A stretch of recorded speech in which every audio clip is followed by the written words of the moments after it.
नमस्कार, मैं विशाल। एक बार फिर से आप सभी का स्वागत है। ज्ञानवापी मस्जिद में जो सर्वे का काम चल रहा था, कुछ हद तक वीडियोग्राफी हुआ भी। उसके बाद उसमें बाधा डाली गई, कमिश्नर साहब को एंट्री नहीं मिली, जो कि अब रुक चुका है। उस थोड़े से वीडियोग्राफी में 2 स्वास्तिक चिन्ह मिले जो याचिका करता था। इस मामले में याचिका डाली थी वैदिक सनातन संघ ने, जिसने अब अचानक से फैसला लिया कि हम इस केस को वापस ले लेंगे। जितेंद्र सिंह बिसेन, उन्होंने दैनिक भास्कर को बताया कि कुछ फैसले अचानक लेने पड़ते हैं जो कि समझ से परे होते हैं। तो दूसरी मंजू सिंह, उन्होंने कहा कि अभी आम सहमति से यह फैसला नहीं लिया गया। अब इन्होंने कहा कि कुछ फैसले अचानक से लेने पड़ते हैं जो कि समझ से परे होते हैं। 2 तरह के थ्रेट हो सकते हैं, एक तो पॉलिटिकल, दूसरा रिलीजियस, जिसमें दोनों में से किसी को भी नहीं नकारा जा सकता।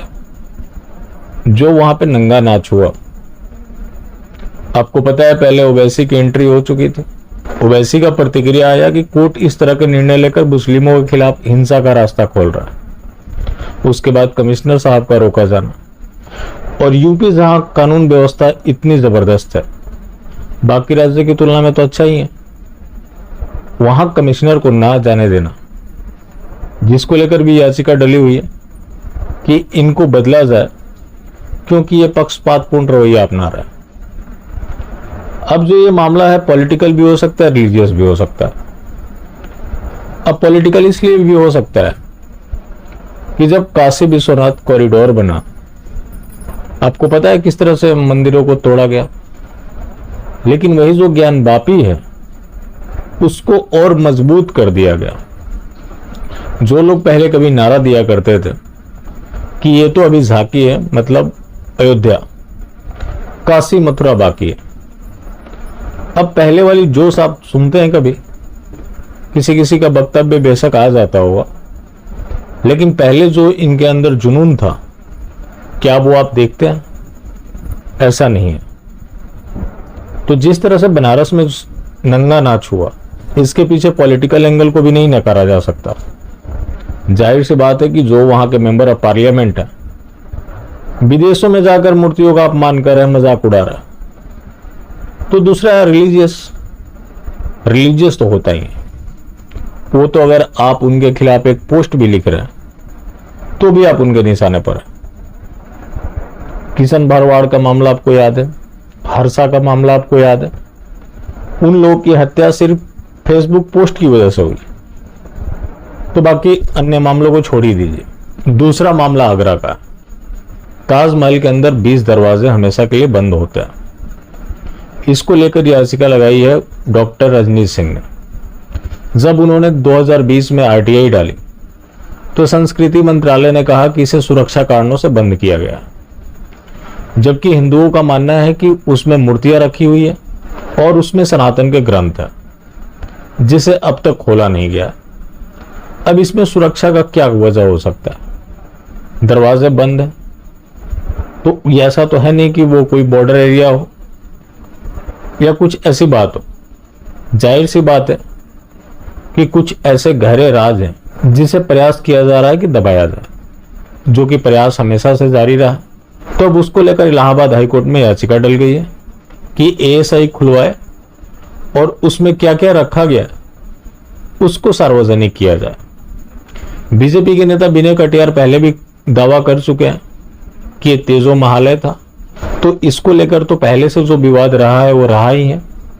अब ये जो 20 दरवाजे खुलने हैं, इससे बहुत सारी चीजें स्पष्ट हो जाएंगी। जो हिंदू संगठनों का दावा है उसको नकारा नहीं जा सकता, क्योंकि ऐसी सुरक्षा की क्या वजह होगी? जो दरवाजे बंद के बंद ही रहेंगे। तो जब उसको खोला जाता है तो उससे बहुत सारी चीजें स्पष्ट हो जाएंगे। अब मामला है लाउड स्पीकर से जुड़ा हुआ। योगी आदित्यनाथ ने जो आंकड़ा पेश किया, 1 लाख लाउड स्पीकर उतारे जा चुके हैं। साथ में अधिकारियों को इंस्ट्रक्शन दिया है कि वो ध्यान रखें कि वो दोबारा से ना लगाया जाए। तो लाउड स्पीकर का विवाद महाराष्ट्र में भी चल रहा है।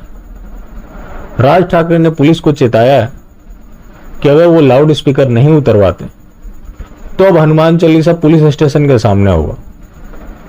तो जैसा कि आप जानते हैं कि नवनीत राणा भी जेल से बाहर आ चुकी है, अब वो हॉस्पिटल से भी बाहर निकल चुके हैं।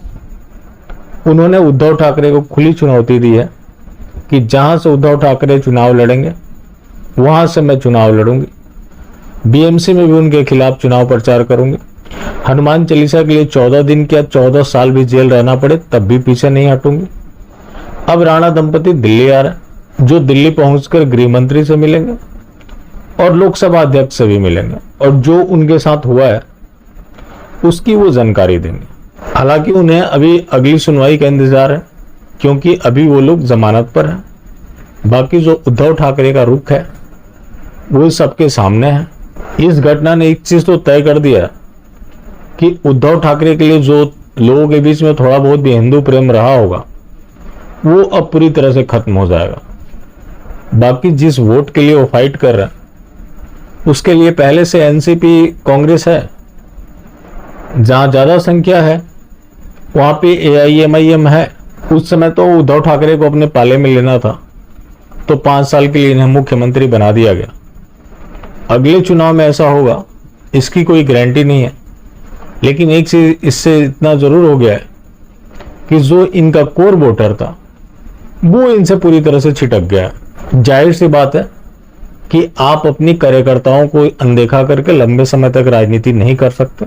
और आज उद्धव ठाकरे सत्ता में आने के बाद जो उनके समर्थक भी हैं वो भी ये बात बोलेंगे कि वो अपनी विचारधारा से विपरीत चले गए।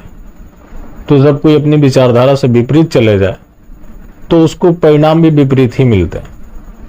बाकी जिंदा रहें तो फिर मिलेंगे और मिलते रहेंगे तो जिंदा रहेंगे। मिलना जुलना जारी रहता है, लेकिन हाँ, मास्टर स्ट्रोक वादी बिल्कुल भी